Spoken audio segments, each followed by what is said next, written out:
Good evening, all. After a long international break, we finally returned for game week 12. I'm FPL veteran. You all know me by now. Opposite me is FPL discomfort, Kieran. Kieran, we've only just started talking literally a minute before. We've not spoke for 2 weeks, generally about 2 weeks. How are you doing, mate? I hope you're well. I'm doing well, mate. Yeah, no, you're right. I think we both took advantage of this break. We've both been busy doing things each, and we'll obviously get onto some more of yours. I don't really want to talk about mine till all's said and done too much, and sort of things anything. But yeah, I think we've both been busy. It, like you said, we've literally jumped on 6 minutes ago. We quickly ran through what we've got and just sort of check. Yep, cool. We know what we're doing. And that's about it, right? Like we ran through and it sort of look. Shane sends over to me what his plans are for what he wants to talk about for the week on his section, and we had similar thoughts. So our sections are going to combine this time round, actually, which is quite a new one. But Shane, how are you? How's everything? Looks like we're missing a couple of Scotland shirts behind you. Yes, a couple of Scotland, a couple of refereeing shirts. So I'm currently in Sweden, so a little bit more colder in Scotland, but still a cold country. It's got colder than England anyway. Yeah, so I'm out here doing a bit of skiing. But hey, we've always got time for the podcast, haven't we, Kieran? Always got to deliver for those watching. And it's good. I don't know if you're different places, it makes you feel different. Maybe it makes you bring different people in of who you thought before. Do you know what I mean? Maybe Sweden, any Swedes that are in FPL? Maybe Isaac. Maybe I'm getting Isaac vibes, mate. I'm maybe not. Kulusevski. Kulu, yeah, Kulu vibes, mate. You know what I mean? I'm trying to think of it. Lindelof vibes? Nah, too far. Not in the Premier anymore. Yeah, but yeah. So no, it's good. So kind of training twice a day, and then just concentrating on FPL and football, mate. Really, I mean, I think I seen a thing yesterday that was 90 games in 45 days. Or the other way around. There's 9 fixtures in 6 weeks. So about that. Yeah. 90 games. Yeah. It Loads makes of football, loads of Champions League football, which come off international. And by the way, we don't really have time for it, but Scotland. Do you know what I mean? Doing the business, mate. I'll be honest, I didn't pay much attention to you guys. Oh wait, didn't you? You stayed up, right? That was about it. You're in the relegation playoffs. Yeah, so we're in. Unfortunately, we didn't make it to pot 2. We're still in pot 3. So yeah, it's like the relegation playoffs. But for the World Cup draw, we're a pot ahead of what we would have been. But ideally in pot 2. But then I looked at pot 2 and it's like, no offense, but Wales are in there. Although listen, hey, Wales have been playing well. But yeah, we won our last game. Andy Robertson last minute goal. Poland. So yeah, it's been good. Scotland are on the rise. So hopefully they get in England's group again, and then you can fail to beat us again, and then we basically win the World Cup. And all right, you know what I mean? If England don't beat us, I'm happy with that. But it's funny you say that. I was looking at people that get really deep into the data and the likelihood of being drawn in certain groups to qualify for the World Cup. And apparently, don't quote me on the percentages, but England are like 85% to be in Group 5. Wales are 100% to be in Group 5. And Northern Ireland are 87.5% to be in Group 5. So you could have England v Northern Ireland v Wales to see who goes to the World Cup. Oh, God.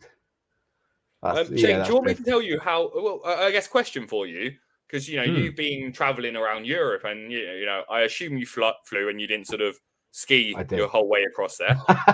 No, I didn't. No, I flew, mate. Yeah. But... Well, where are you with the whole blue sky stuff, mate? You seen the emergence of blue sky? Yeah, right. Let's talk about this. Well, pull up a chair. Let's discuss this. Listen, I first of all, I want to kind of caveat and say, whatever you find, enjoyable to you, then that's good. However, I do think a lot of the individuals go in. I'm generalizing, by the way, before people go, oh, he's thinking this about me. I'm generalizing. I think that's kind of what it is blue sky thinking, where, it's an early platform. I think in the days, I mean, I am a bit older, so when Facebook started, it was all nice. It was all la-di-da. Everyone was lovely. And then, pow, everyone's like kind of horrible to each other. It's just a new platform. Again, listen, if you enjoy it, that's good. But unfortunately, it's the individuals on the platform that, they create I agree with you, but like I don't mind the individuals on the platform, Shane. In fact, I enjoy engaging with them. What I don't like is the 70% of AI bots, particularly of the adult content, that send me DMs every day, and the fact that I can be on the bus scrolling through my timeline, my for you page, and suddenly have some random thing on screen. That's not safe to be on the bus with, right? I guess. Look, is this on Twitter or X or yeah, Blue Sky? on Twitter, it's On Twitter, massively, yeah, unfortunately. And there's rumors, whether or not they're true, but there's rumors that actually all of their AI bots are going to be. We don't own any of our data on there. You don't own your data anyway. No one's ever read an Apple contract before or terms and conditions, but basically, it is pretty much confirmed that they will use it. Whereas Blue Sky's open source, that you can kind of take your followers and everything with you.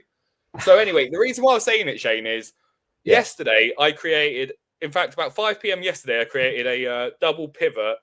We're there, Bob. We're there. We already have more followers on Blue Sky than we had on Twitter, than we have on Twitter. Well, looks like we're moving, Kieran. But no, look, to be honest with you, mate, the reason why I like it is pretty much everyone in FPL has moved across to it, and that's all I follow on there. And you can actually get the data people and just put them into their own list. And for me, I like looking at their stuff, but not all the time. So I can only look at their stuff when I go, let me just look at the data people now. Yeah, I know what you mean. I'll be on both. I'll be on both, but I think it is nicer. When it's just pure FPL and no bots, it is nicer. Yeah, no, that you say that, like, I think it's just to set up an early, but I think it's been helped by the international break. That, over the international break, FPL kind of content and all that kind of stuff, it does go down. But yeah, it doesn't really bother me. Like, whatever you prefer. Did you know that Oscar FPL Focal posted on there over a year ago? Was it a thing over a year ago? Yep, he was one of the beta testers apparently. So right. early adopter as always. He's got his app out. He knows what he's doing. But anyway, look, that's enough for us talking. I know Colm has joined us in the chat, so good to have you on here. And he's wildcard this game week. And look, is it now? Our podcast this week, really, Shane. It's been a while, right? Like you said, and it has. I don't think either of us want to be on here for an hour and a half talking about, Fulham v Wolves or some of those games in particular. So I've done it a little bit different this time round. And actually, it should be helpful to an extent to some of those on their wild card. But before we jump into it, let's go back a couple of weeks and let's take a look at how those weeks went. Predictions? Well, no, we didn't do predictions, actually. We were in a rush.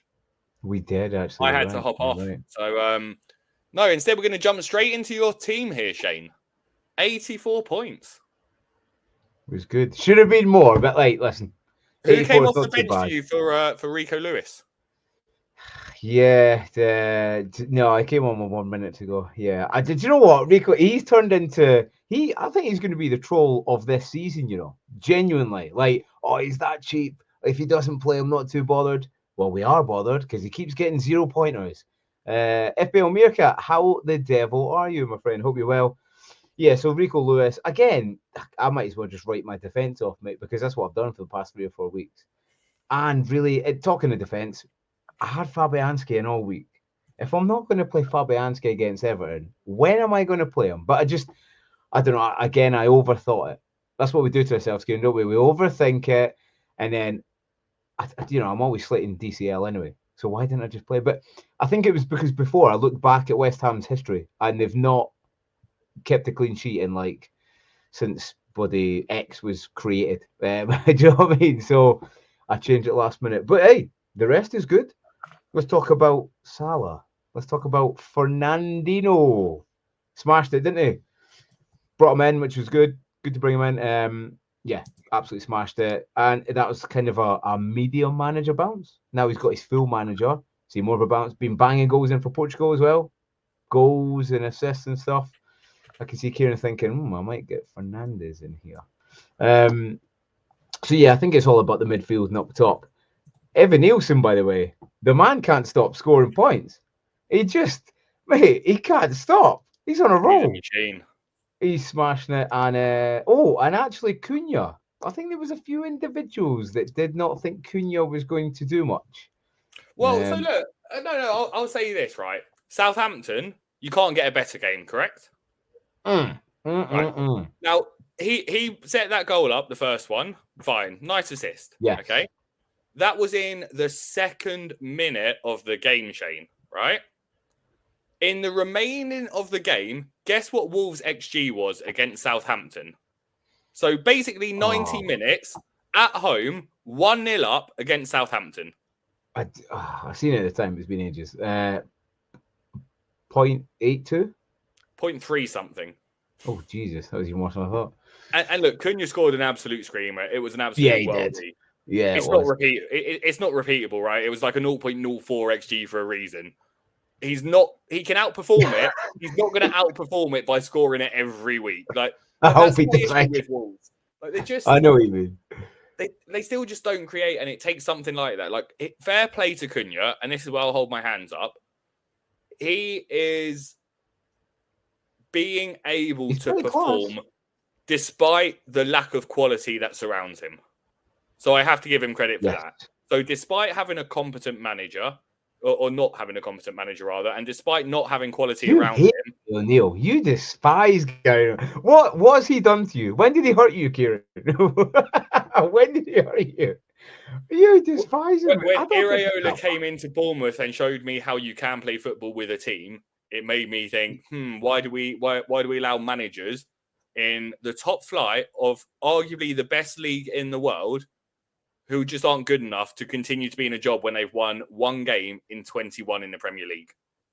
No, I get you. But anyway, right. So Shane, that's your team, and like, I'll be honest, mate. 84 points is really hard to beat, and I got 85.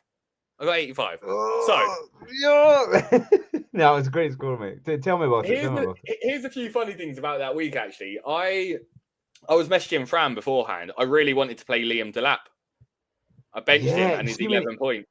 Yeah, I was thinking that when he scored, I was like, "Oh, Kieran's benched Delap there." I wanted to start. I never was going to because it would have been over Mitoma, and that wasn't going to happen. Wow, the only person. Tell me more about your team because there's an individual in there I didn't even know you brought in. What, Isak? Yeah. Well, yeah. So Isak and Vissa up top.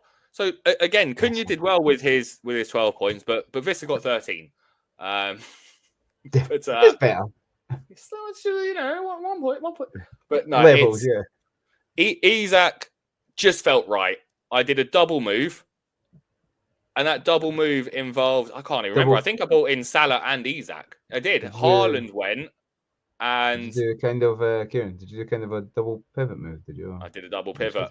But as you look at that, it was Haaland and McNeil who left for Salah and Isak. So you can't complain with those transfers. You took McNeil out. Oh, you naughty little guy, McNeil, the saviour of FPL. Everton's best player. What a move, though. Yeah. No, I agree.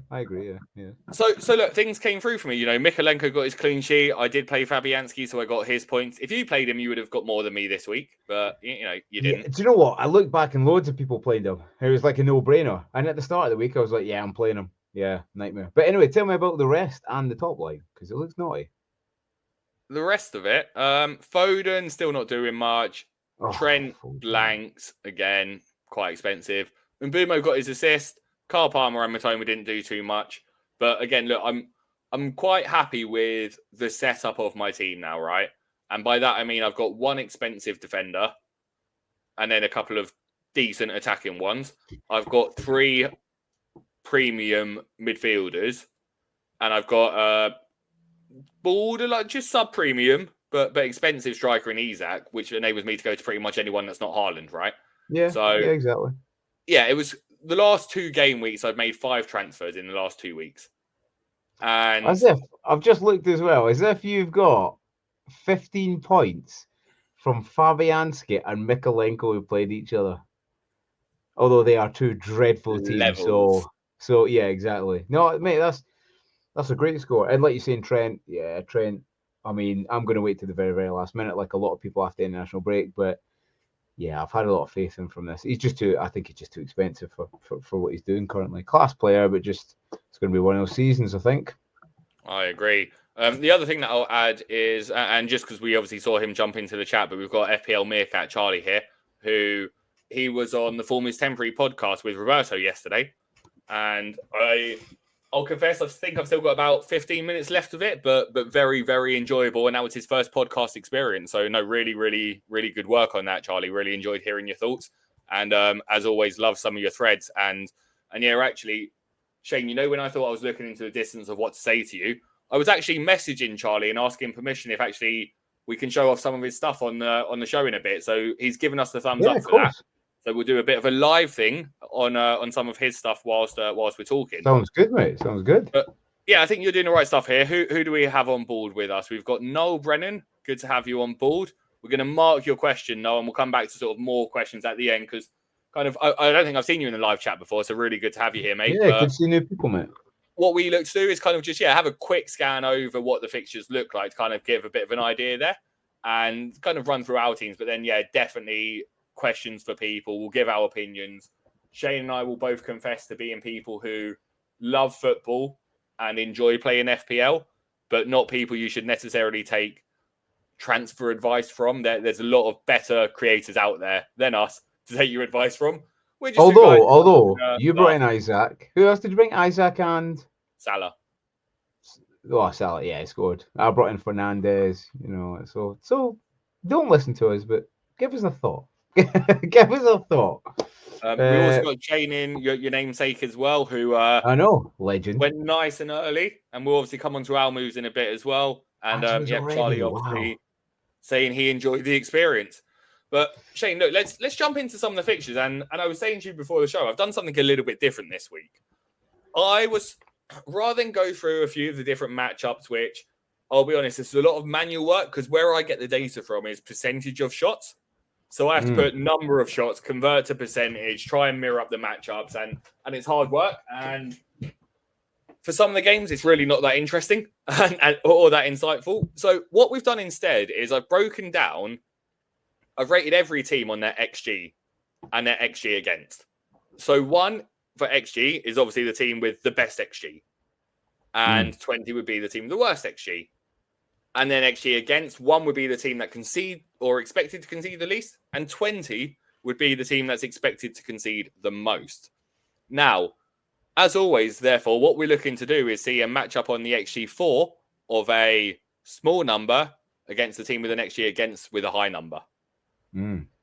And I guess from a high level perspective, if we're looking at this, and it's something as well that I saw Charlie dropped into the chat when we were kind of talking about Cunha.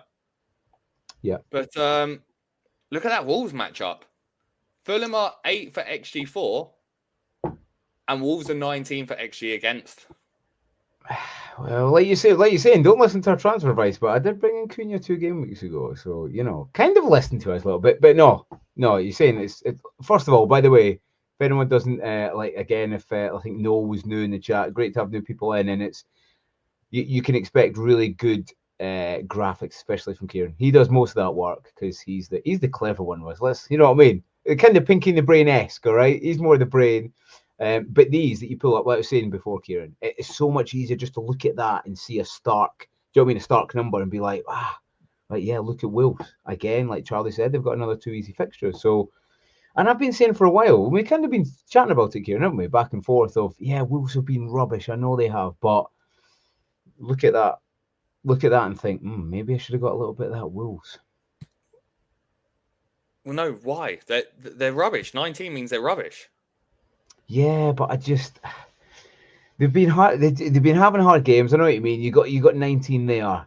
They're underperforming for me. It's just vibes, and I never usually go off vibes like that. But I guess if we look at a couple of the other ones that might jump out here, Southampton v Liverpool. Obviously, Salah is a hot topic for captaincy choice, and Liverpool rate first for XG4, and Southampton rate 19th for XG against. So when I look at that, it's a nice one, isn't it? Yeah, I mean, so I've said to you, I think since maybe probably the start really, but Southampton, you always want to attack the newer teams, but Southampton, like I said to you, they could be genuinely they are one of the worst teams, but points wise, they're going to be one of the worst teams, and they just get battered every single week. It's just going to get worse, and hopefully it's against Liverpool at the weekend. And I'll always have someone against them. you know what I mean? Even if it's Ipswich or whatever, you've got to have a player against them because they're that porous, if you will. Well, Ipswich, obviously, you highlighted that they are the worst team for XG against them. And Amarin has, nice game to start with. United are middle of the road for their XG. So you can't, you genuinely, you can ask for a better fixture, and that's playing Ipswich at home, not Ipswich away, right? But in terms of your first away fixture, and we'll come on to, Amarin's away fixtures in a bit, actually, but this isn't a bad one. Definitely not a bad one compared to what lays ahead of them. But look, XG is XG, right? What really matters is actually the goals. And interestingly, things don't correlate. So actually, I guess one team I want you to have a look at on here for a moment is focus on Arsenal. XG 4-5, XG against 4. Cool. Goals 7 and 4. So not that much of a change, right? But do you remember how Fulham had the best defence for XG? I do. Well, they're fourth for goals they've conceded. And one that I do think is quite interesting is which team, like Nottingham Forest, are even better. So they're actually 3 for expected goals against, and they rank second for goals against them. So a few of these numbers actually continue to align quite well. The one that is a concern is, again, let's have a look at this Amarin fixture on the expected goals. Ipswich v United. United expected goals for is 10. Playing against a team who expected goals against is 20. But when we look at the goals scored, United ranks 17th. Wowzer. So that's They've quite got the improvement room. And West Ham, another one that ranked badly. But here's the one I really want you to focus on. Go on. Wolves. As we can see here, Wolves rank 19th for expected goals for and 17th for expected goals against. But when we actually look at the games, they're 17th for expected goals against.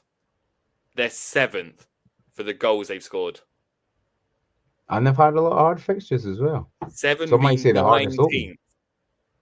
It is phenomenal. Other ones that are probably a little bit concerning is Bournemouth. Obviously, you've been talking about Evan Nilsson. And their expected goals for is 7 and against is 8. So, top half of the table. But the reality is different. It's 11th and 10th. So another team that's underperforming. And I thought, look, we can kind of go back and forth through these during the show. And as we want to talk about some of the fixtures, we can kind of look at these. But moving on from that, I thought it'd be quite interesting to look at some graphs to see how teams compare or correlate their goals compared to their expected goals. So again, some people might be listening to this and it'll be worth jumping on. We're sort of 24 minutes into the show at this point. But for those that are watching, the white line is the expected goals and the orange is the goals. And there is one team who are overperforming their expected goals. Every other team is basically, two of the other teams are at their expected goals, but there are 17 teams in the league this year that are underperforming their XG. The one that is significantly overperforming it, as we said, is Wolves. Cunha. I told you, I felt the vibe for it. Hey, if you score a 0.04 XG chance, then you are going to obliterate your goals. Hey, you got to take the rough with the smooth, man. And look, let's look at it the other way around. So let's actually look at the conceded as well, right? So this time conceded, and I've actually got these in order from the expected goals conceded going down. Pretty much every team is conceding less goals than they should be expected to. Pretty much, except for Wolves, who are conceding more. So Wolves are scoring more than they should, and they're letting in more than they should. Brentford are around the same as well, slightly more conceding. And Aston Villa. And as we were saying, Fulham, one of the lowest. But again, the big drop-offs we can see here are Newcastle. And again, people are thinking about replacements for Trent at the moment. Well, Newcastle's expected goals to concede compared to the goals they've conceded, that is pretty decent drop-off there. I think it's 17 expected goals conceded to 10 that they've conceded. And the other one is Liverpool. Now, it's easy to see on the chart when I was doing it sort of 20 to 1, but here you can see how much better Liverpool are in terms of the goals they've conceded than than everyone else. every other Really. team in the league. Yeah. Even City, miles. Newcastle even better than City. Do you know what's funny? So my little boy, right, he's got a team as well. Kieran knows he's got a team because my little boy was beating him until this game week just now, who Kieran's taken over him. And he wanted to bring, again, I don't put any like, oh, you should bring this person up. But I genuinely, I'll let him do it and I'll click like, like top performing defenders or midfielders, right? He'll just freely scan, mate. And sometimes he goes really far down. And at the weekend, he went, oh, clicked on him. I'll change him for, I think it was Trent or someone. Hall. Lewis Hall, mate. Loads of points. Honestly, I don't know how he does it. So maybe I should listen to my little boy. But yeah, I mean, like you're saying, this kind of falls into the veterans' vision later and it kind of touches on it that, yeah, a lot of teams are underperforming. There's a lot of room for improvement. And in this busy period, a lot of teams probably will improve. Exactly. And look, the final thing that I was just going to sort of go to again that we can just click through as we're going through some of the fixtures is the shot matchup. I love the shot matchup, mate. Big fan. So again, like you'd hope what we're ideally looking for is a team with high goals, high expected goals, high shot volumes against a team that allows a lot of shots, a lot of expected goals, etc. And look, United have a lot of shots. So actually, when we're looking at it, we know they've been underperforming their XG, but we know they're going to have a lot of shots, and we know Ipswich allow a lot of shots. The one that surprised me, though, is Brentford for the I was shots just looking at that. Do you know what, Kieran? This is honestly for people who just joined this pod. Genuinely, we hardly speak to each other during the week, or generally we have maybe from game week 5 onward because we've been busy. And the ideas that we have, isn't it, Kieran? They are so close, it's ridiculous. And before you said that, Brentford jumped out at me. But yeah, continue, Kieran. What you're saying? So the amount of shots that they concede. Yep. And I was going to say that, and the other one actually, and I have the benefit of having a presentation in front of me on my other screen. But Leicester ranked 13th for goals for, despite ranking 18th for the shots. Now we know they scored in every game until the last one where Jamie Vardy didn't play. So depends if Vardy plays, right? And obviously it's the quality of those shots. Villa are 8th for goals for, but only 14th for shots for. But on the flip side, Bournemouth have the 4th highest amount of shots. Again, stuff we've heard a lot about throughout, but rank 11th for the goals they've scored. Fulham? Do you remember where Fulham ranked for goals for? 6th? They were 8th. So that's quite 8th, the drop off. The one that does make me laugh, though, and this is just fun, Manchester City have the most shots and allow the most shots. They score the most goals, and they've let in like that, and they're the 4th best defense. So they always concede. We know that about them. Yeah. Just trying to look through any other numbers, and I've been trying to keep a close eye on Chelsea as well throughout, because obviously, if people have looked, the top of the ticker as well. So, yeah, I mean, shots for 9th and shots against, kind of middle of the road, aren't they? But once you come into an easier run, I'll definitely improve. But yeah, I mean, the good thing about Brentford, we discussed them the other day, mate. They're fun to watch, isn't they? Do you know what I mean? They'll score goals and concede loads of goals. He's done a great job down there, isn't he? The manager, he's done really, really well. And then now turned into like a staple team, aren't they? They're not going down, or there's no chance of it really. So Tottenham as well, shots for, shots against. Exactly. Well, look, so the next thing I was going to do from here, Shane, so that we can go through the games, and we've got Charlie on here, and this is something I've wanted to do for a while, actually, because this is one of the threads that I always read before every game, and I think it's one of the better ones to be doing. But we're going to go on to, here's, let me see if I can zoom in and make it a bit bigger so that it takes up more of the screen. There we are. I might need to come out a little bit now. So, if anyone doesn't read it, FPL Meerkat on Twitter, Charlie, does a goals conceded thread. And it shows where those goals are conceded or the type of players that concede them. So you know what we were doing where we were doing the areas of the pitch? Well, this is literally where those shots are taken from on the pitch. And it's colour coordinated to say which position that player was. It's funny. I was looking at it's actually quite scary. It's uncanny because I was looking at this after the international break kind of started, and I seen this from Charlie, and I was like, because we obviously go over it, but this is just a better, more kinesthetic way to look at it. A snapshot. But yeah, it set out really well, isn't it? Very, very nice on the eyes. It's very pleasing to the eyes, much like Charlie. Very pleasing to the eyes, Mr. Charlie. But yeah. So you've been looking at it as well, Kieran, yeah? I've been looking at it as well, and again, look, what we saw from the presentation or some of the slides that I was just going through before was if we actually look at the teams, the best matchup this week in terms of like arguably on paper for XG and for goals, you don't get a better matchup than Spurs City v Spurs. So I'd say that's probably the one that we should, seeing as we're on it on Charlie's screen, but like, how are you seeing this game go, Shane? God.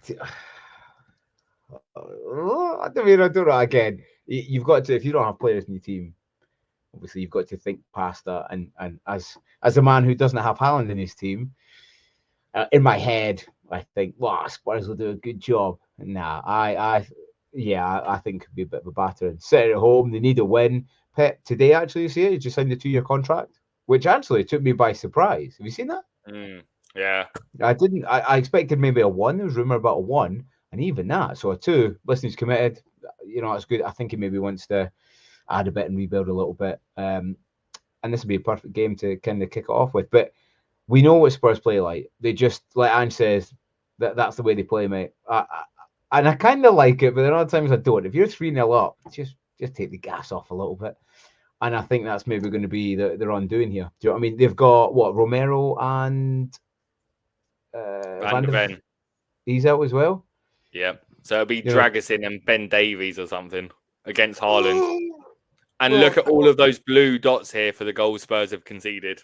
Yeah, and he does. I mean, I've not checked his record yet. What I also like doing is I like to have a look at people's record before, because it tends to keep a bit of form. If someone's got a good record against the club, they tend to. Regardless, it's a striker playing up against Ange. You're going to get lots of turnovers. You're going to find Haaland in transition. You're going to be able to bully the defense on the long balls that Edison plays out from the back against those defenders. They can't defend crosses even before they lost their 2 centre backs.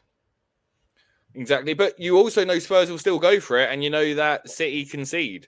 What is a shame for people is they've conceded 3 goals to left backs, none to right backs. So unlucky Pedro Porro owners, but a couple of goals to right wingers. So Brennan Johnson could be good again. Yeah, it could be. I mean, I think Spurs score at least 1, maybe more. It'll be actually quite a good game to watch. Prediction, City at home, isn't they? Yeah. I think it could be a ding dong. Could be a ding dong. Do we go 3-2 or do we go 2-1? Oh, do I? Do you know what? Nah, I'm not going either. I'm going to Desmond. I'm going 2-2. I'm going to Desi.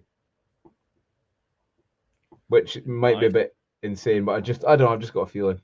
I'm just feeling it. And do you know what? If anyone's new to the pod, again, there's quite a few in here that are new. Again, thanks for joining. Have a look back at our predictions. We've been pretty good with the predictions, Kieran. Do you know, actually, you're making me definitely want to boast about something that was quite funny. So in the last fixtures, I'm going to see if I can find... Yeah, we did do last fixtures, didn't we? Because I'm sure... Yeah. I'll have to dig them out and we'll have to put them up. We will get better at that chat. We will get better in that chat. Because we need to brag. If we've got the clout, Kieran, we need to fish it out there. Do you know what I mean?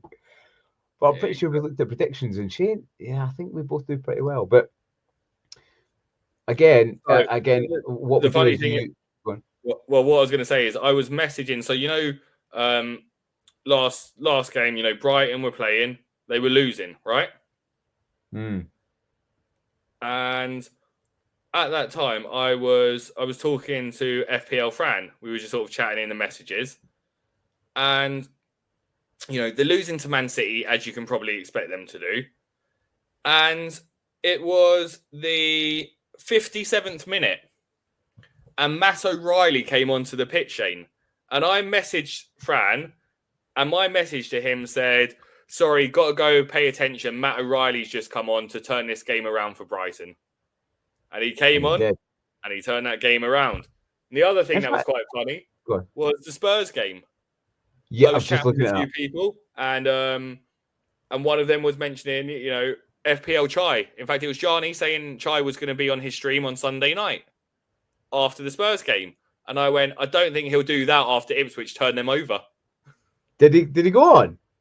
Ipswich won. I don't know if he went on in the end, actually. I didn't follow that part. I was too busy laughing. No, I'm pretty sure. Do you know what? We'll have to dig the predictions out because in fact, I tell you, we did do a prediction. You know why? Because I predicted Brighton to beat Man City. Granted, I said 3-2. But, did I say 2-1? Yeah, that was it. I sent you mine because I had to hop off and you carried on. Because it was a Friday, wasn't it? Yeah, it was. Yeah. I can't remember if it was 3-2 or 2-1. But anyway, in fact, I tell you what, I'm going to write that down now. You have to dig yours out, and you can post those on Twitter later. And yeah, we will. Because I had Man United 3-0 as well, but they won. Anyway, so you went with a Desmond in that one. I need to go with the score as well. Look, it's Colm's gone 2-1. I'm going with 4-2 to City.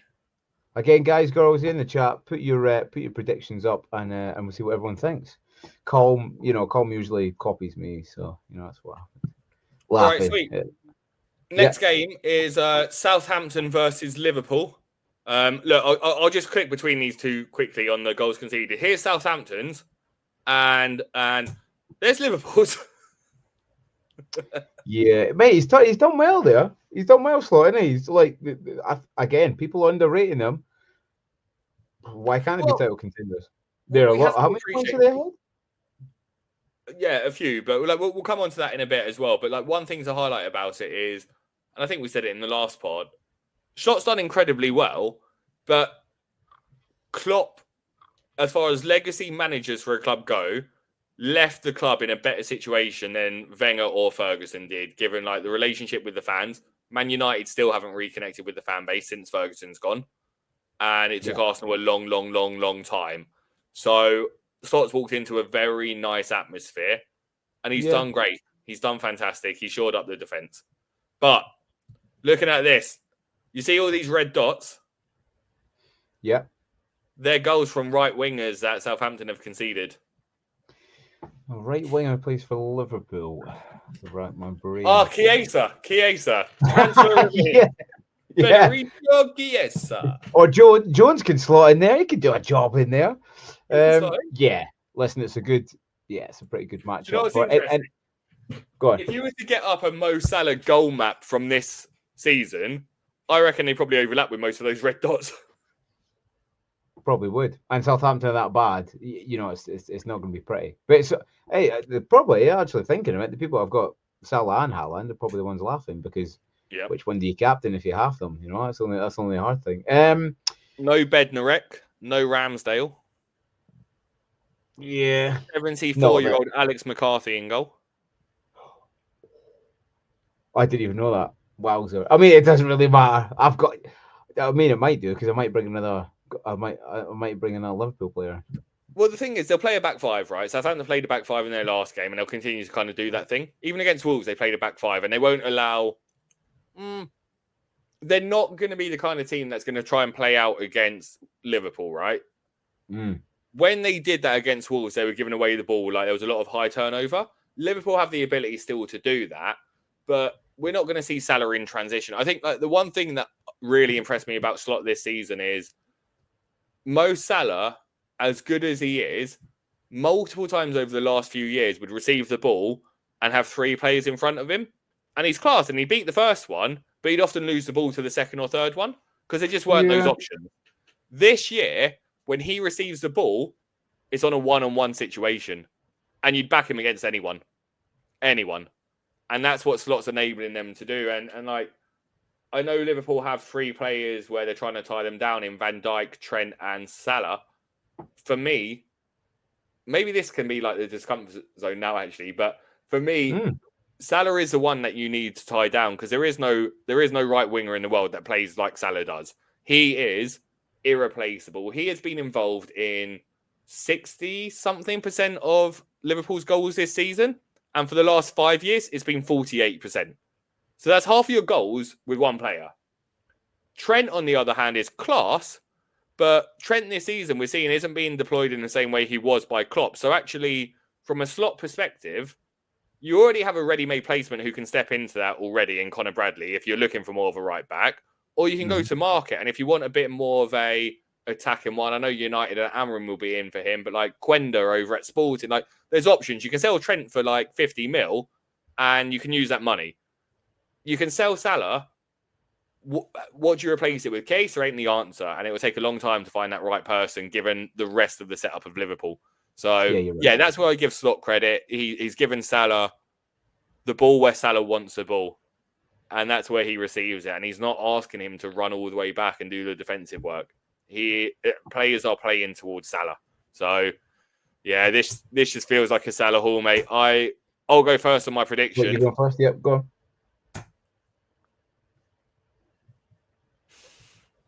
There's two scores I have in my head. Pause for effect. I like that, man. Well, no, I'm not going to say... I'll say out loud the one that I was tempted to say. I'm going to go with 4-0.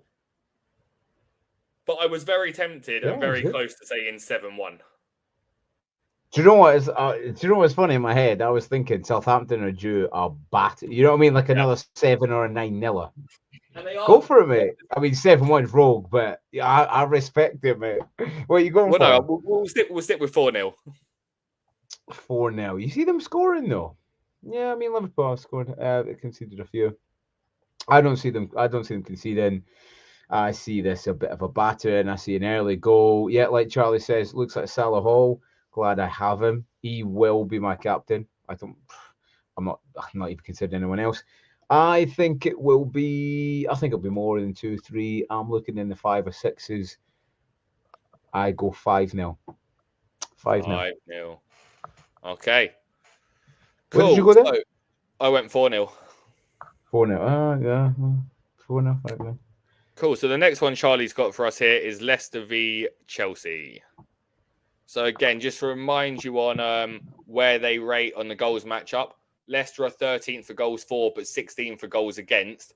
Chelsea are 2nd for goals for and 8th for goals against. XG-wise, Leicester are the worst at 20th and Chelsea are 4th. So Chelsea outperforming their XG, Leicester outperforming, massively underperforming their, overperforming their goals for as well. This is his old club, isn't it? He faces his own club in Leicester, right? Who does?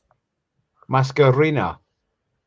Oh, yes, yeah. That's his old club, yeah. So obviously he wants to put more of a show. Maresca rather than you say Mascherano and Maresca combined, we'll just go with Maresca. Mascherano, yes. Yeah, do you think he'll roll out Dewsbury Hall? Yeah? No, definitely not. He might as well not even get his strip on, mate. He might as well buy a ticket to watch from the stands. I think Leicester have actually done really well. Did they score last week? No, that was the first one they haven't scored. Yeah, so up until last week, 11 game weeks in, I thought they're not going to score many, and they did. Chelsea have been quite weak, not weak at the back, but a little bit leak at the back. I've seen what's his name's injured, wing back, Reece James. That didn't take long. Yeah. So that didn't take long. Unfortunately, listen, didn't we? I literally did that in our October one where I showed Reece James misses Christmas every year. And he's done it again. He's got it down, mate. He's got it nailed. Well, this is the earliest by 2 weeks for him. This is his earliest time by 2 weeks in the last 5 years. He wanted a break, mate. I don't think Leicester score again. I know Chelsea have been a little bit weak at the back. I think finally get it together. It's a little bit more kind of together display. And like we said, Chelsea are top of the ticker. They've had some hard fixtures. If you go back to the pod near the start, Kieran had some really good tables of why we need to look at them, and I think this might be a kind of a statement game for that. I think Palmer could run riot, so anyone who's got Palmer, Haaland, and Salah's laughing because I think all of them are going to batter them. I'll go for a 3-0 Chelsea. Cool. And look, I think a couple of things, and Charlie's actually highlighted it here for us, so I don't really need to. But so again, go and read his thread because I'm just going to be reading it out as well. But there is no red here, so the right wings have not scored against Leicester, but the left wings have. So that could be good for a Pedro Neto. Oh yeah, Strikers as well, Jackson. And look, I yeah. reckon. Feels like a So Jackson game. I reckon 3 as well for Chelsea, but I'm going to go 3-1 because I think Vardy plays. And just looking at that, you know, if anyone's going to score against Oh, Chelsea, it will be that's what striker. Shura. Sorry if I'm butchering the name, but that's what he's got. Vardy scoring. He's not going 3-1, but he's going 1-1. Vardy scoring in 96th. Who did you say they had in goal? Sanchez. Yeah, I get it. Sanchez is dreadful, by the way. How he's still at that club, I don't understand it. Yeah, but he is like the He's third so best goalkeeper poor. in FPL, and my goalie as well, my reserve keeper. Yeah, he's so poor, man. He's so bad.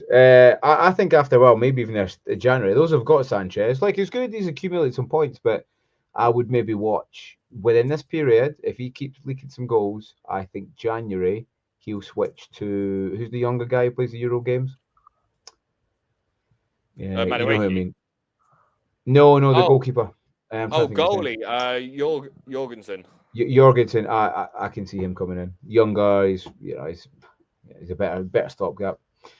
Well, look, let's keep it moving. Newcastle v West Ham. And again, look, Newcastle don't concede many goals. They just don't. And 3 of them are to strikers. And when your strikers, Mikel Antonio, I don't really fancy you to score a goal in this game. We'd also add in that Newcastle have conceded the joint second least amount of goals alongside Norwich. And their XG is 10. So they've been massively outperforming it.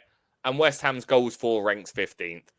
The thing is, Newcastle's goals for ranks 14th. So, you know, it is kind of hoping that a team like West Ham, who let in lots of goals, will be good. And I tell you what, Isak looks fantastic in this matchup. Do you know what? It's funny, like we're saying, I read this thread at the start of the national break, and I've just seen it again. I've just read it again. But yeah, they concede a lot from strikers, and Isak's always involved in Newcastle goals, generally. Yeah, the scores them or he assists them. Don't get me wrong, you get the odd few goals that aren't. And I think that's probably why Newcastle have underperformed so far this season. Isak's been out. He's not been out for all of it. Start of the season, he was slow to get off. But, I think maybe the last 3-4 he was out, and now he looks on it. He scored for Sweden. I think he scored 2 or 3 during the international break. So, he's up to form. West Ham, yeah, they got a bit of a result, but I don't think this will go well for West Ham, and I'm fairly confident. Again, I think this will be quite a big win. I dare say I had 4 in my head there, and I was close to going 5, which you think is a big score, but I'm going 4. 4-0 Newcastle. I'm just feeling it. What are you going for, Kieran? I'm going to go 2-0 to Newcastle. Yeah. Yeah. I just think Newcastle, maybe Anthony Gordon starts to come into it a little bit more, and he'll need to. And, it does seem as if it's easier to cut in from the left than it is against on the right here, looking at it. Not the same extent to Leicester, but yeah, I think like a 2-0 here, which Colm agrees with. Okay. Nice. We're getting some momentum here. Arsenal Forest. Okay, cool. Well, again, the interesting thing about this is I can pretty much name every single one of these goals that Arsenal have conceded. We can see the right back ones here from James Justin in the pink, the incredible volley, and the other one. We can see the goals that we've conceded from set pieces in the centre back ones from the corners. Yeah. And you can see Evan Nilsson ones there. You can see it. So basically, when Arsenal tend to concede, apart from Salah as the right winger, it's through just mistakes playing the ball around at the back. So it's really hard to read into it, but strikers will tend to profit on that because they're going to be the closest to the goal when you're building from the back. Forest, just look at that. They're just really good at defending. 30% of the goals they've conceded have been in their 6-yard box to strikers, though. That's not really Kai's position. Nah, it's not. The goals that have been scored by the left wingers, the green dots on the screen here, one's been scored from the left inside the box, the other's been scored on the right just inside the box.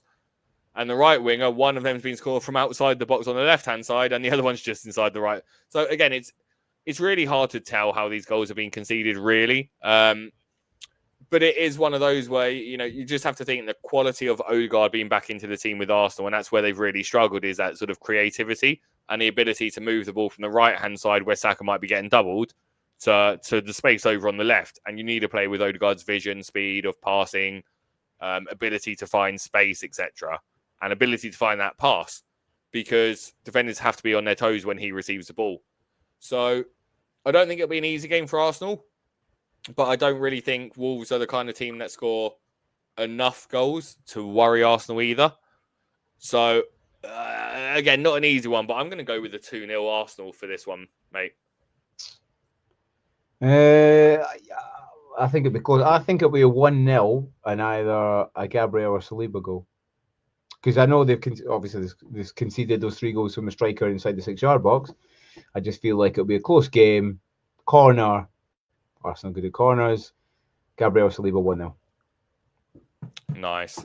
Colm's just copying my predictions today, which so is he taking it in turns? Is he taking it in turns to do mine one week and then yours the other? To be honest, he might be writing it before I say mine. I only just happened to look at it at that moment to see if anyone's done one.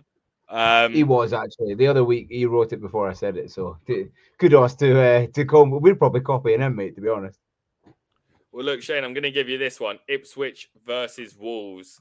Oh no, versus Man U rather. Ipswich, Man U. Yeah, listen, first Amorim game. I'm very buoyant on Amorim, by the way. Highly, probably even more than highly. And this is like you said, this is a perfect game because rather than Ipswich at home, away, they like to attack, and that's probably going to fall right into United's trap. Again, I don't want to do too many games that are high scoring, but I just can't see reality. I mean, look at the amount of goals that they've scored that they've conceded. Ipswich there. Again, who you thinking? A lot of the right wing, a lot of striker, centre mids even in there. Not too much attack mid. Who do I think is going to play attack mid? Ooh, maybe Bruno. So. Yeah, I think this will be quite big. I will go. United won 3-0 last week. They'll win 3-0 again this week. I don't think they concede, even though they'll be attacking and they push forward. They'll still be, there'll be a buzz around the team. I don't think they concede 3-0, mate. Oh God, look at that! Look at 9 goals there inside that 6-yard box. Jesus, that is so polar. That's why these are so good. Like again. You're not following Charlie FBL Meerkat, going follow him, and he pushes this out, and this is kind of what we go through to kind of choose our predictions, isn't it, Kieran? And yeah, Stark there. Do you know what? I find this one interesting. I've heard so much on the international break, and I know you and I were talking about doing a section on Amorim because I've done so much looking into it. Yeah, we did, and I've been chatting to Alex Volo as well, because what I'd really like is the ability to have like a dynamic screen where I can move the players around to show how I see them building from it, because that's kind of where I struggle to do it. But things I found really interesting are, and again, no one knows the answer, and it's what I'm going to be monitoring. What I expect is the wing backs to be very wide from each other and very high. So the distance between them to be massive throughout the game. I expect when they defend it to be the central midfielders that drop back into the defense to help more often than it'll be the wide players dropping back to help. And on the 2 8s or support strikers, I've heard a lot of people think Bruno plays the right hand side, and I don't see that for a second. For me, it's the left-hand side. So these are things that'll be interesting to see. But for me, it just makes sense that their right-hand side, they've got a plethora of players who can play there. Ahmad can play there. Rashford can play there. Anthony can play there. Xerxes can play there. Bruno's just perfectly suited for that left-hand role for what he's been doing. But again, United don't have the wing-backs that Sporting had. Maybe Dalot will be the left wing-back. Maybe Garnacho will be the left wing-back. Maybe Mazraoui will be the right wing back. Maybe Dalot will be the right wing back.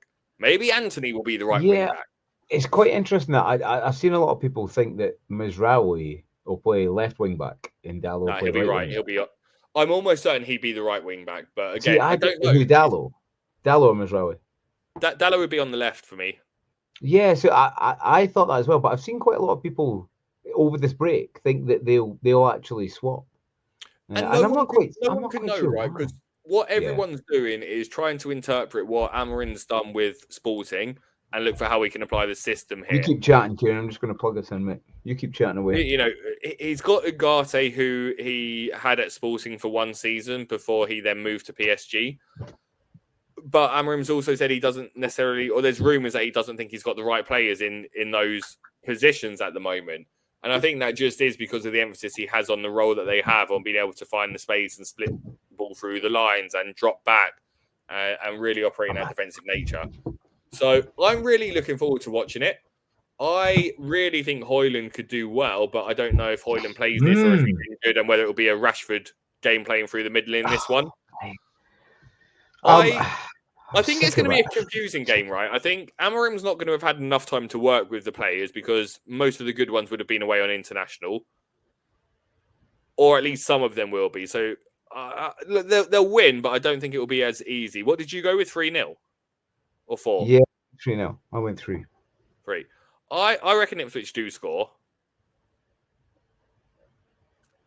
I'm going to go with 2-1 to United, I think. 2-1, yeah? Okay. I just looked up to see if Colm had written that, and he hasn't, thankfully. Who do you think is going to score then for Ipswich? Oh, Colm's gone 3-1.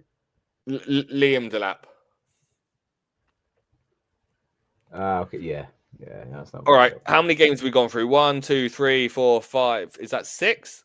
All right, let's pick up the pace then, because we've got 4 more to go. This one is Brentford v Everton, right? So I think, what we're going to say on this one? Well, look, Everton conceded a lot of goals, 17. Brentford conceded a lot of goals, 22. If I go back to my graphs in terms of how many goals they score, Everton rank 18th for goals scored, but Brentford rank 5th. So Everton have an opportunity here, and you don't get much of a better opportunity for Dominic Calvert-Lewin to score than to be able to mirror what all of these strikers have done. I've now looked over to the right, and I can see that Charlie said the exact same thing. Surely this is the time for Calvert-Lewin. We've said it for weeks. So that will be interesting. But it also could be that left wing position, which... Is that Dwight? Well, he's more of a cam, isn't he? I don't know who's the left wing for Everton these days. No, do they have wingers? It's left, really. Do they have wingers? Left attacking. Does that exist in an Everton team? A winger? Yeah, is that a thing in a Dyche Everton side? Do they play wingers anymore? Winger. They haven't had a winger since Ashley Young. Ashley Young. By the way, what a winger though. I know he's still there. What a legend. I mean, I'll go first in this one if you want. Ndiaye is the left wing, and he's listed as a striker, right, on FPL. Is that right? Yeah. So he's even. So he's a reverse out of position, but nothing wrong with that if he didn't play for Everton. Meanwhile, yeah, he looks good in the team. To be fair to him, but meanwhile, Everton I think loads of goals to wingers and a few to strikers. Maybe Vista does well. Yeah, I think Vista gets one. Listen, I do think Everton do score because Brentford have been conceding a lot, like you said, for the graph. I think they do score. I don't think it's Dominic Calvert-Lewin, though. So if you own him, apologies. I think they score, but I think Brentford score more. And I think Brentford win 3-1. Cool. I'll go with 2-1 on that one. Really not much need to say anything else on that game. It's interesting. I'm not reading Charlie's notes, but I'm realizing that I'm basically saying exactly what he said here. That's how good his charts are, that they're self-explanatory. You can kind of see exactly the patterns you're looking for. Like without even looking here, and I don't even need to see who the next team is, but look, strikers scored loads of goals against Villa. And it's Mateta. Yeah. Maybe. Yeah. Maybe. Villa conceded lots of goals from everyone and all types of different players in that box. Do you know what? I mean, if you want, I'll go first again. My mind's already made up. I think, again, Palace are away. Palace are poor. They're not even very good with Eze in the team. Anyway, he's out. I think this is quite comfortable for Villa. And it's about time they kept a clean sheet because I've had Conta for the majority of the season and he's not kept, I don't think, one clean sheet. So I think they do. It's probably one of the first game that they do. It'll be nice and a cultured and controlled game. I think it'll either be a 2. I'll go with 2-0. 2-0 Villa. Do you know what? That's the exact same score I'm going with, mate, for the same reason. Yeah. Like, again, just to go back to the things we saw on the earlier slides. And I'll put all of those slides up on Twitter after, or X, and on Blue Sky. But Crystal Palace are 19th for goals scored. And whilst Villa haven't been good defensively, they tend to concede in games when they've had European football. They haven't had it this time. So I think they should be good. Oh, Colm. Colm thinks it as well. I like it. Cool. And yep, the other ones aren't working. So thank you for. Oh, this is awesome. Thank you, Charlie. Thanks, mate. So the next game we've got Fulham versus Wolves. So Fulham. Here we go. I'll let you go first on this one. Well, look, Fulham. Yes, there's some form of a pattern for strikers. There's some form of a pattern for the strikers here, but it's not many chances they're conceding or goals they're conceding. Really, here is 13, but like 5 of them are outside the box, which are low XG chances, and you let players shoot from there all day long. It's what we were showing on our shots stuff that we were doing in previous weeks, right? Allow loads of shots outside the box, and you should be good. We then look at Wolves, and wow! I don't think there's any green underneath that. What the hell? Look at the centre backs in these games. Look at the yeah. Centre back scored a goal closest to the goal and furthest from the goal. So who's that? Anderson. Could be an Anderson game. He's due a goal, actually. He usually gets a few in the season. Left backs aren't really involved. The rights are looking better than the left, so like an Iwobi on that side. Striker, Jimenez. Not really seeing much from the centre midfielder or the cam there. So, Will Smith Rowe being in about it. Will it be Jimenez? But yeah, look, when Fulham are 4th for goals against, Wolves are overperforming. And maybe that's what we'll see, right? Because we're looking at these and we're seeing 5 of those 13 goals outside the box, which would be low XG chances. Maybe it is another Cunha screamer. Oh, but I hope he bangs another one in. Cunha! I love Cunha's class. I'll let you go first on this one. This one's difficult. Yeah, 2-0 Fulham. 2-0 Fulham. Ooh. Screw Cunha. Wow, he's coming back for you. Both teams will score.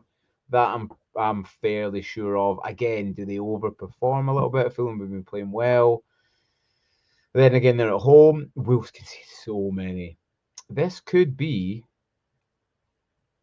like you said, draws mean nothing, but he gets a lot of draws. I'm going to go for a Desmond. Little 2-2. That is just a Cunha owner praying for another 2 goals, which it's not happening against Fulham. Yes. No chance. Cole is going in with the 3-1, no bias. And final one, and yeah, I can imagine, Charlie, the more when teams, well, particularly for a team like Wolves, it will be like 1,000 goals on there by the end of the season. And the final one, I think it's the final one. Let me just recount here while we're saying it, but it is Bournemouth. Bournemouth versus Brighton. Yeah, it is. Yeah. 1, 2, 3, 4, 5, 6, 7, 8, 9. Yes, it's the last one. Bournemouth v Brighton. Oh, that's a toughie. I mean, look at this. Again, more striker. Yeah. JP time. Striker. A few centre backs actually. So what are you thinking here? When you look at the strikers here, would you consider João Pedro to be the striker or Welbeck? Would you think that maybe it's a bit of both of them in a game like this? But both. If it was a bit more in the 6-yard box, I'd probably go more Welbeck. But then again, he can score where the striker spot has been there. This one feels like a João Pedro, doesn't it? This one right here. Yeah, the ones forward just past the penalty spot there, more Welbeck here, isn't they? Have you noticed none of them have been from outside the box? Yeah.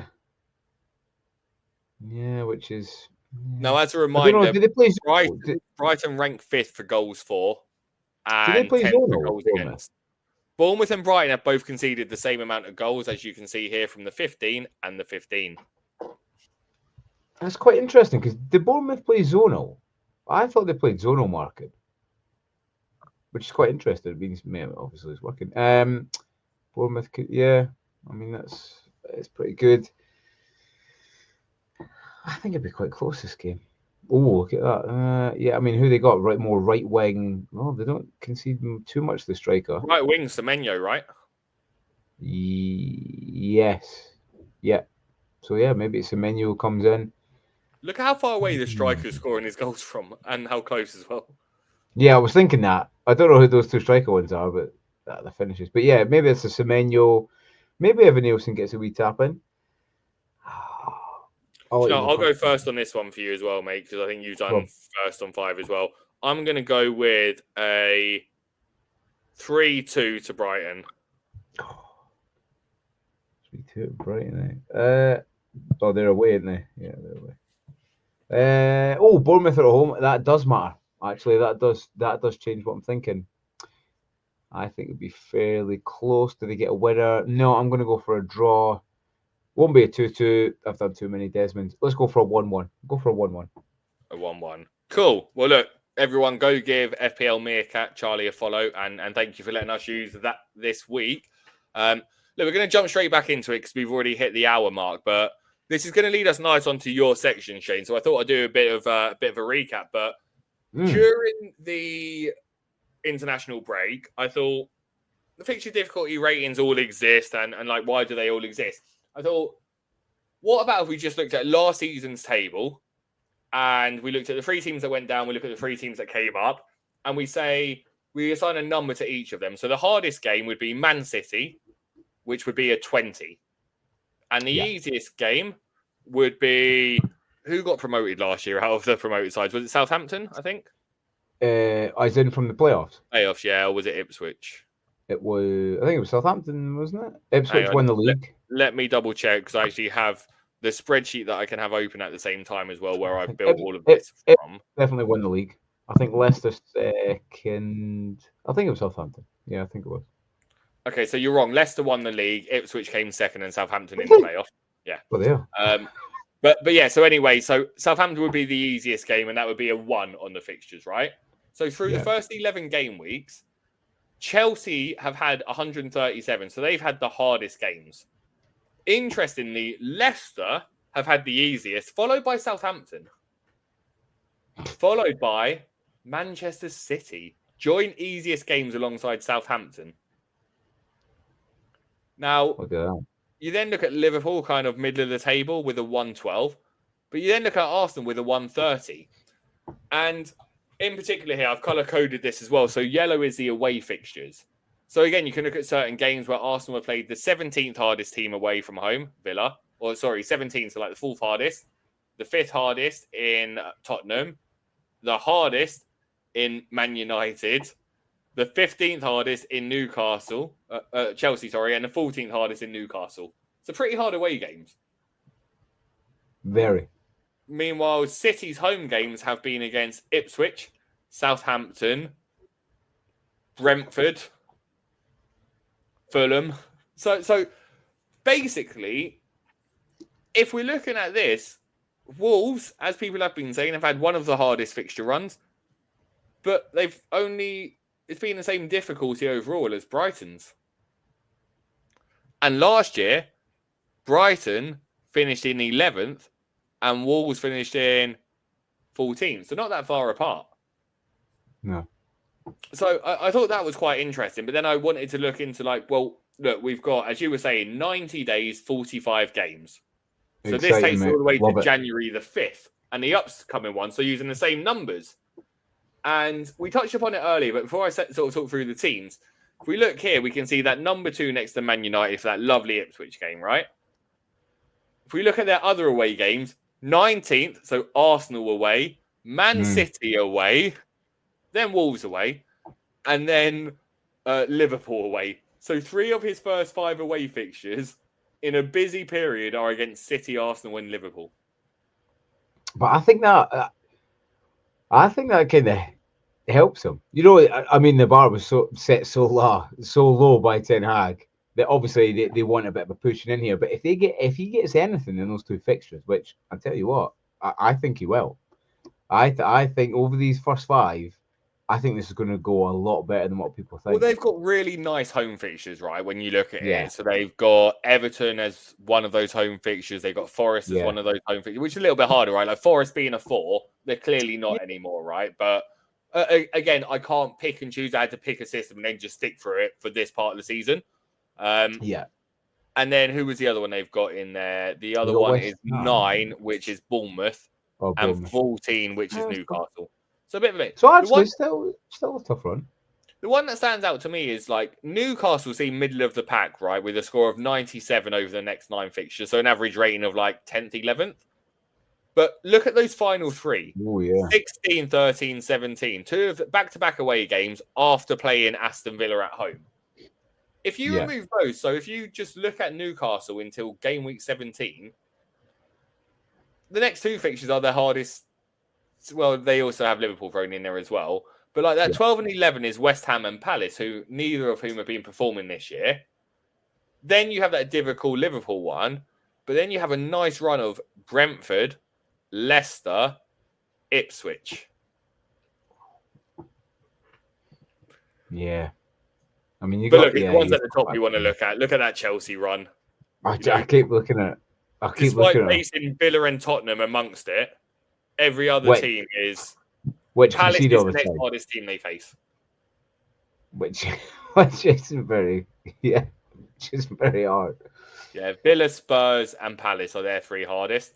Arsenal, look at that. The hardest team they have based on last season is West Ham.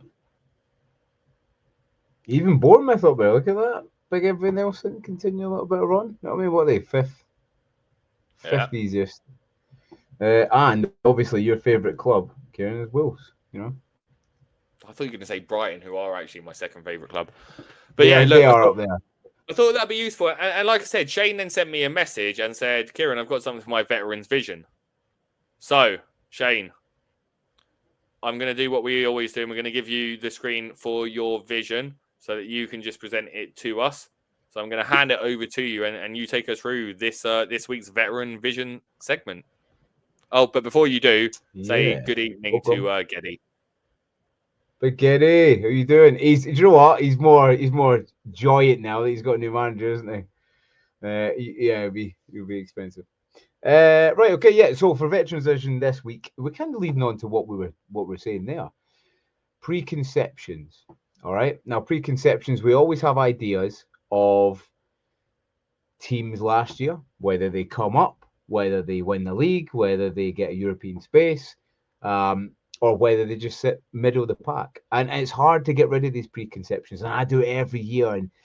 And what doesn't aid us, great that we kind of moved on from the FDR, the fixture ticker, is these change. So over time, they change. So, and I don't think FBL helps in the way that they have either green or they have red, which we'll come on to in a minute. But it's ever evolving. The season's ever evolving. Teams are ever evolving. And that's what you have to try and do.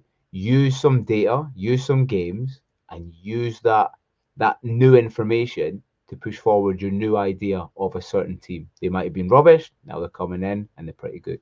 So yeah, so I just thought I'd put up the, preconceived definition, form an opinion or idea about something before you have any factual knowledge or experience or little or less. All right. And like I'm saying, the FDR, the fixture ticker, again, we're slightly darker in here, but everyone knows the fixture ticker on FPL. And it has, the light green that are easy games. And over a snapshot, you'll open your FDR, your fixture ticket, and you look at that. Oh, green. Oh, they've got 4 greens in a row. They're easy. When they might not be. It might be Bournemouth away. A little bit difficult. It might be Villa away. Again, a little bit difficult. Fulham even. Liverpool. I mean, obviously that's a hard game anyway. But they don't really update their colours, and that does affect the way you think. Like Kieran was saying, top of the fixture ticker, the next coming, I think, 5-6 game weeks is Chelsea. Then you got likes of Wolves in there as well. Yeah, granted, they've not been doing very well, but now they will. Especially with Chelsea, again, there's a bit of a lull. And then FBL, you always have to get on the front foot and get who's the next person that everyone's going to jump on next, e.g. like Bruno Fernandes last week. All right. So, yeah, just to recap, Kieran, that is... For me, try and lose these preconceived ideas. And for me, that's what will get you the most points. I've already started doing this, and I've tried to apply it as much as we can through the season. And for me, it's worked. So give it a little go. Tell me what you think of the preconceived ideas and preconceived preconceptions. Move forward, collect the points, and yeah, you'll be into it. Kieran. I like it. By the way, I think we've got some breaking news that's just come in from Roberto here. Roberto, how you doing, mate? Roberto is standing outside the FCA's for us, and we would go over to him, but there is no internet in Tottenham because they have used to power a trophy ceremony, the likes of which they have never seen before. And the first person who lifted a trophy in Tottenham Hotspur Stadium is FPL Focal. Nice. Well done, Focal, mate. Being very, very good. I mean, I would say go and follow him, but everyone follows him. His content's great. His website's really good. Just the way he delivers it. So well done, Oscar. Well done, Focal. Well deserved. Great guy. Yeah. Cool. We don't have a discomfort zone this week because, like I said, our things were kind of overlapping a little bit. But on to our teams. And look, Shane, moves for this week. We're going to mine first, right? I was tempted to do stuff at the start, right? Trent was injured, so I was going to get Trent out. And the person I wanted was actually Ferdy Kadioglu because he's playing as a right winger. I love. But then he was injured. Yeah, so he's gone. Maybe I'll go Lewis Hall. And then I went, actually, do you know what? And I've gone into the world of thinking Veltman. And actually, my plan was to take a -4 this weekend and move Foden off and bring Saka in. But there's uncertainty around him as well. And I don't think we're going to smash Forest. Tough, mate. So basically, I've done nothing with my team still. And it's sitting as is. And part of me's thinking, in the world where I'm thinking I really want João Pedro in, well, I could bring him in for Delap and bench Foden, but Ipswich fixtures, as we were just showing, actually are pretty decent afterwards, and he's a pretty cheap person to have on the bench. Exactly. So I could just, do that Saka move for Foden, but Spurs don't have Romero and Van de Ven, and Foden's not been great, but this just feels like one of those weeks where Trent, if he plays, this is the game that you want him for. And Foden could do well. And worst case scenario, Trent doesn't play. Hopefully I get a Lewis off the bench, or disaster, I get Greaves, right? But I don't know. I need to start Sanchez, actually. That's one change I do need to make, is start Sanchez in goal. Oh, so yeah. I'm going to do that right now while I'm talking to you, so I don't forget about that one. But yeah, I'll be honest, mate. There's a world where I take a -8, but the most likely world right now is that I just hold my nerve after 2 weeks of doing nothing. It's just harder after the international break to do nothing. Yeah. I think, if you look at your team, again, we want as many. I've kind of got the same with my players, that you've got a lot of away fixtures, but they're good away fixtures. You know what I mean? Leicester, Southampton, Everton. Exactly. You can't really get it better. And again, you look at your home fixtures, and you've got a lot of players that are quite lowly owned. Isaac, Foden, again. I'm pretty sure he's got a good record against Tottenham. I'll have to have a wee check, but I think he does. Palmer. I think people are underestimating Palmer this week. It'd be hard to captain him if you say Cole Palmer. Palmer. Is that a partial? Is it? Even 8-0 at the back. Obviously, going to put Sanchez in there, but listen, Sanchez might. But our front two, by the way, naughty. Isaac and Wissa. Who needs Haaland anyway? Who needs Haaland? Not me. By the way, this was the other option that Geddy's put up here. Because actually, when I was looking at it, and what we were just seeing on those runs of fixtures, if we click back to it, is Arsenal are the second best by my rating. Not by this rating. This is a mad thing, right? This has us all the way down here, and this is the Fantasy Football Hub one, whereas my one has a second based on last season's table. But I like that's more clear though. But I did say, I think it'll be a fairly close game. But I think it'll be Gabriel the sleeper. It's funny. FBL, they come in waves, don't they? At the start, everyone's like Gabriel Saliba. You know what I mean? The scoring, getting clean sheets. We've forgotten about them. And now it's probably the time again. Preconceptions, ideas, like you said in Veteran Vision, that they come back in. They've got them. They got West Ham, who aren't the best. All right, a few hard games. United, Fulham, but then they got Everton, Palace, and Ipswich, 2 of which are at home. So look, I do like the Gabriel. The reason why it's not quite on my radar, but I do like it for you, Geddy. But for me, the kind of things I'm looking to do with my team over time is my Visser and Delap over the next let's say 4 weeks. are likely to be João Pedro and a Højlund or a Jackson. And Foden is going to be a Saka, and Mbumo is going to be a Bruno. So I need to get a couple Bruno. of... Yeah. I definitely, once I've seen the system. You think you're bringing him in for... I thought Matoma was a good shout, but I suppose he didn't overly... Well, no, he'll come in from Mbumo, right? Because Brentford's fixtures are horrible after... They've got two good fixtures left, and then their fixtures are horrible. And given how bad they actually... They don't need to win, they just score. But not with Vissa on the pitch. Since Vissa's been on, Mbumo's been significantly less effective, right? Because he's not playing less. Are you going to get rid of both? Or just get rid of both of them. There's a world where I get rid of Vissa next week to bring João Pedro in early. But again, it's just striking the balance there. But yeah, for me personally, I want to try and get 2 and a bit mil out of Trent. But otherwise, Gabriel would be my top choice. Gvardiol would be my top choice. But Gabriel would be my top realistic one if I wasn't looking to kind of use that money. So yeah, I do like that one. But look, let's move on to your team. Have you made any changes? Do you know what, Kieran? It's uncanny. I'm pretty much exactly the same for you. I always like to listen. I don't like to move in early unless it's a player that we know is going to play, like maybe like a Bruno. You know, he's hardly ever injured and he plays 90 all the time. But I'm the same. I have to wait. I think we have to wait for press conferences on Friday. The deadline's 12 o'clock, I think, on Saturday. So we've got a little bit of time on Saturday. Yeah, all right. Deadline's not 12 o'clock, mate. It's 11 o'clock. Well, 12 o'clock where you are, but 11 a.m. in the UK. Yeah, that's why it's changed. Yeah, that's why it's changed. So, yeah, I think I'm the same as you. I just have to wait because look at all the flags. I opened this yesterday and I was like, what's going on here? Where have all these flags come from? I think the majority will be fine. Like Alexander-Arnold, I think he's going to go anyway at some point. Listen, if it looks like he's definitely... concern, yeah. Trent's the biggest issue. If not, I want to say I've only got one transfer and I want to try and save some, especially I'm really, really big on United.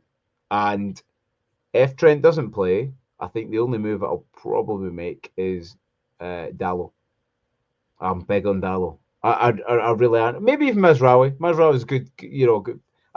There's something about Dalot, the way he plays, and he's not a defender, really, is he? I know he is by name, but when he goes forward, when he's given the license to go forward, he does well, and I just got a feeling about him. So I'm not going to keep that money on my bench any longer. There's no point. Do you know what I mean? It's fun with flags. I like it. Com. There's no point in keeping it. Again, premium defense. It's not really worked out. All right, Robertson got me 8 points this weekend. About time, and he scored a banger. So, I mean, one's enough. I think he'll move out, and I think I probably will get Mazraoui or Dalot.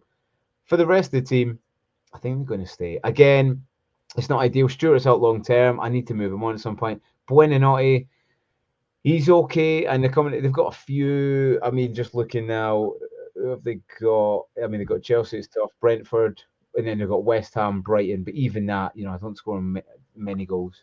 He's suspended. He always gets a yellow, by the way. I can see him getting a red card or two this season because he's young and he just gets every single season. So he does need to move on, and so does Lewis. Really, I need a little bit of a shuffle. Like yourself, Kieran. You want to shuffle a lot to something different, and I really want to keep it.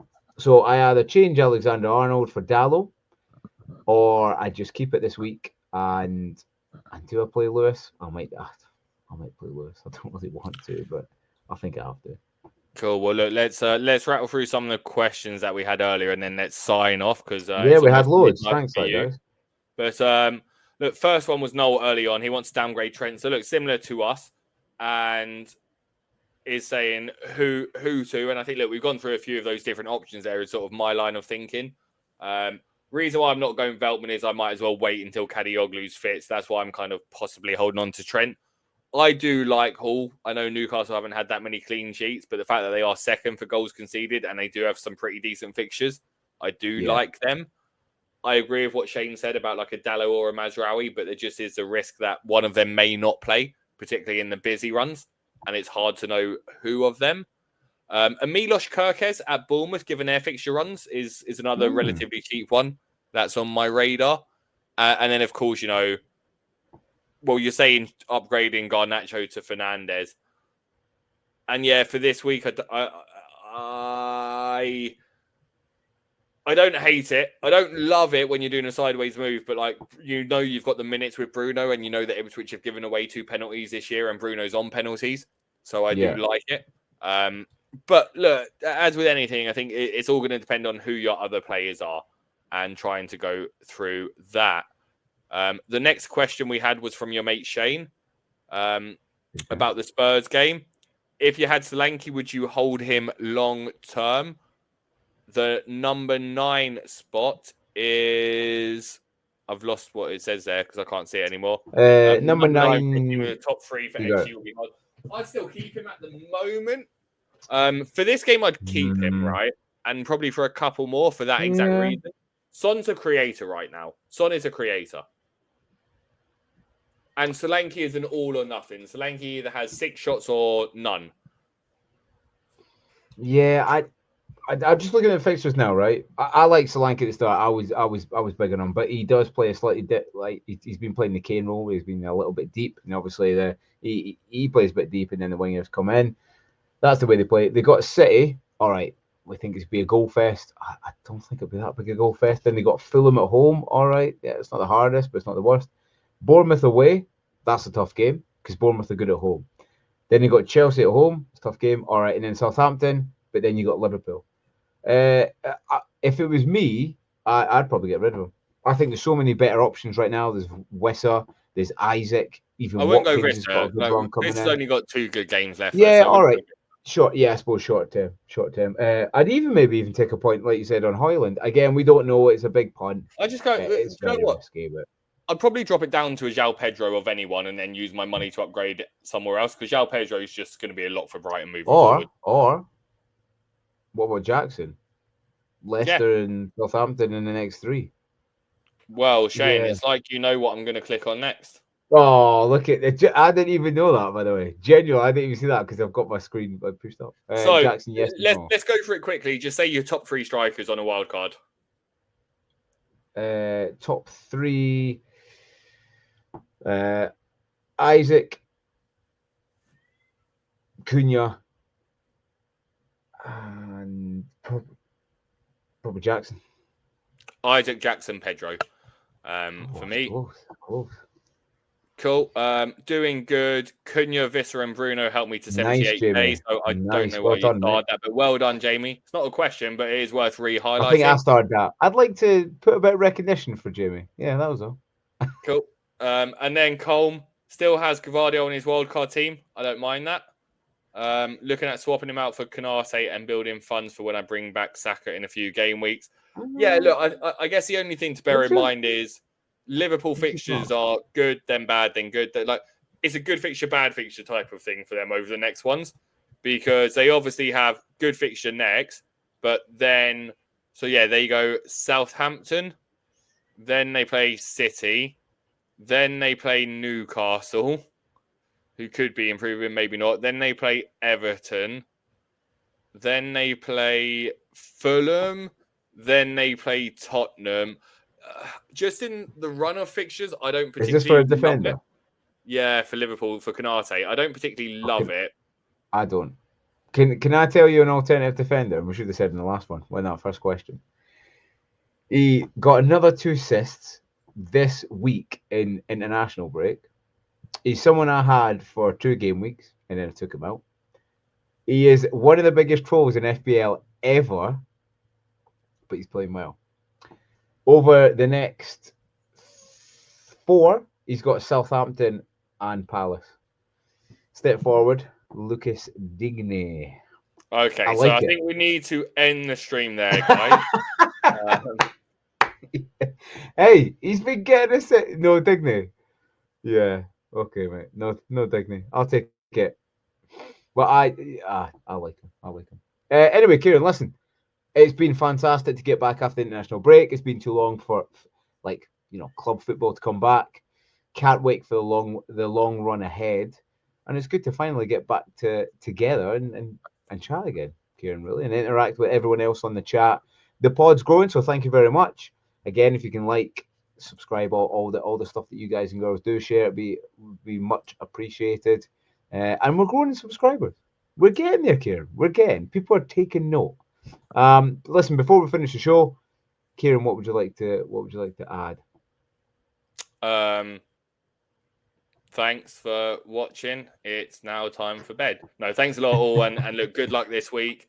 Looks like it'll be a good game week, and look forward to catching you all next week.